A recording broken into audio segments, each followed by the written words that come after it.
buktikan. Kadang-kadang cara pembuktiannya juga dengan cara-cara yang menyimpang dari aturan. Banyak terjadi dalam praktek. Jauh menyimpang dari aturan. Yang penting bagaimana caranya orang ini bisa dibui. Walaupun cara-cara. Misalnya begini. Gimana ceritanya orang baru dipanggil sebagai saksi, kemudian serta-merta pada hari itu juga orang ditahan dan keluar kemudian pernyataan dijadiin TSK. Ada aneh beda ajaib gitu. Saya misalnya dipanggil oleh KPK hari ini. Pada saat yang sama hari ini juga saya ditahan dan kemudian ditetapkan sebagai TSK gitu. Tanpa saya tahu apa salah saya gitu. Itu banyak terjadi. Anda nggak percaya loh. Saya sebagai ahli dari berbagai beragam pejabat publik, mulai dari menteri, gubernur, bupati, wali kota, dan pejabat publik lainnya. Tahu persis saya. Wah ini ngawur ini penegakan hukumnya semenang-menang ini. Sangat tidak masuk akal gitu. Cuma begitu sudah ditetapkan sebagai TSK, sudah lanjut.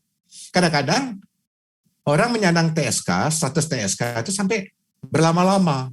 Bahkan ada di antaranya sudah mati. Ini sudah, begitu orang sudah ditetapkan sebagai TSK, sudah terjadi pembunuhan karakter assassination. Sudah terjadi pembunuhan karakter. Udah habis dia orang, udah mengalami kematian perdata. Percayalah, jangan dikira itu ringan itu. Saya misalnya besok-besok tetapkan TSK, udah terjadi pembunuhan karakter. Udah mengalami kematian perdata. Di Unpad saya diberhentikan, tidak boleh ngajar, tidak boleh membimbing. Teman-teman pada menjauhi saya.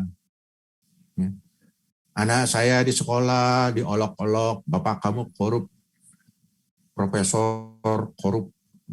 Udah mengalami kematian perdata saya. Sebegitu sadisnya di Indonesia.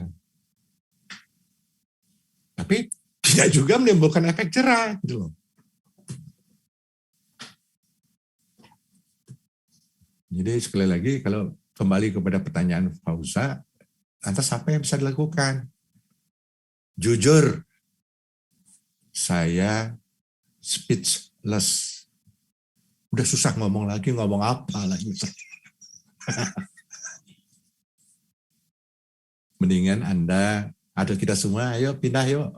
Jadi warga negara Finlandia saja. Di sana negara sejahtera, itu nggak ada itu namanya. Apalagi jadi guru, jadi dosen, luar biasa, sangat dihargai di situ.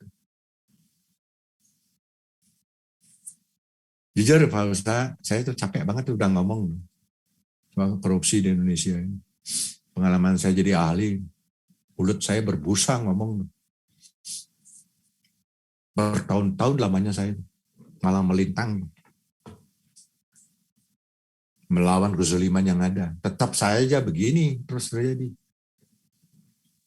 Ya Pak, mohon izin Pak. Ya. Memang Pak, secara praktik di lapangan saya pun pernah bertanya Pak ya pada yang senior-senior.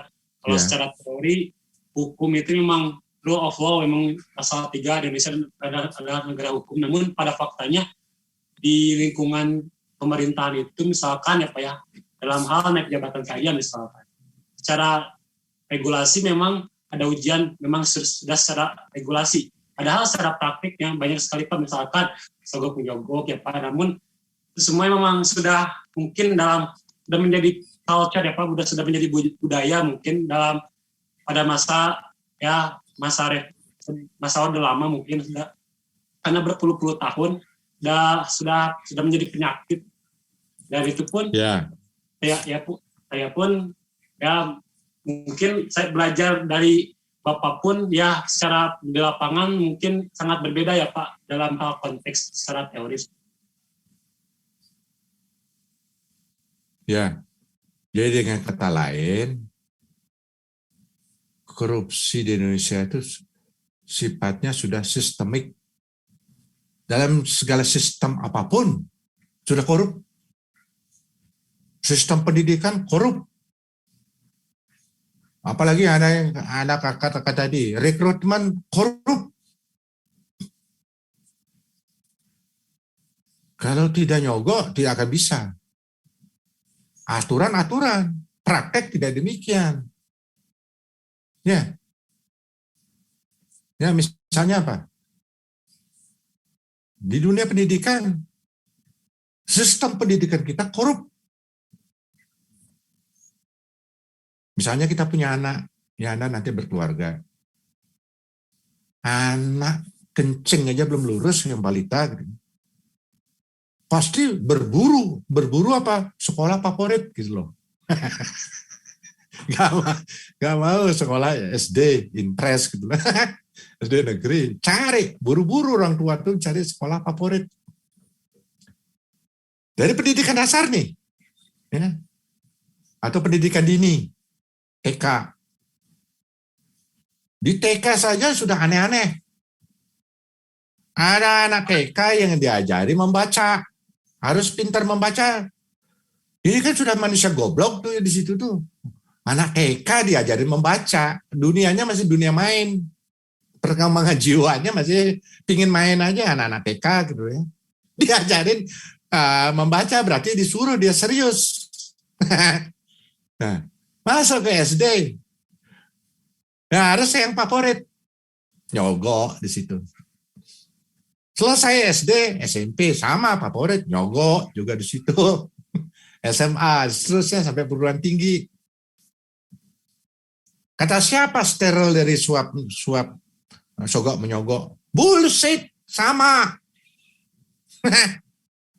Cuma susah membuktikan. Seperti tadi saya bilang, kentut ada baunya, tapi siapa mengentut gak ada yang mengaku. Nah, begitu dia selesai menjadi sarjana, dia mengkalkulit berapa duit orang tua saya sudah keluar. Begitu dia dapat pekerjaan, lingkaran setannya berulang kembali. Karena ingin break even point gitu ya. Begitu juga menjadi pegawai, direkrut jadi pegawai, nyogok juga di situ. Bukan persoalan rivalitas. Apa sih, saya mau tanya deh, rekrutmen apa yang sepi dari duit? Nah, nggak ada. Ya, mau jadi apa?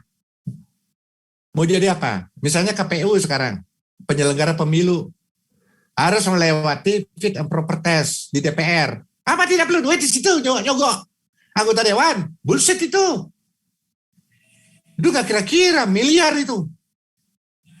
Menjadi anggota Badan Pemeriksa Keuangan, minimal 10 miliar. Belum tentu terpilih. Ya, itu rahasia umum Pak. Kenapa? Betul, Pak, sudah rahasia umum Pak. Iya. Artinya korupsi di Indonesia itu sudah sistemik. Sistem apapun, ada bicara sistem apapun, saya akan bisa buktikan. Korup. Jadi gimana caranya mengatasi korupsi yang sudah sistemik ini? Ya, untuk membenahi berbagai sistem sangat tidak mudah, butuh waktu. Ya tentu saja harus skala prioritas, mana yang harus didahului. Skala prioritas. Sangat tidak mudah loh. Kalau saya diminta memimpin KPK, angkat tangan saya. Nggak sanggup. Berat. Menjadi Kapolri, berat. Menjadi Jaksa Agung, berat. Menjadi Ketua Mahkamah Agung, berat.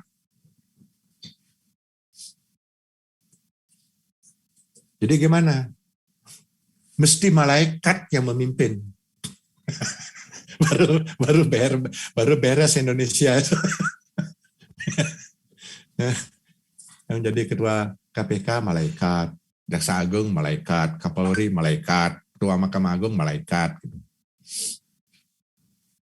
Selama namanya manusia memimpin tetap saja.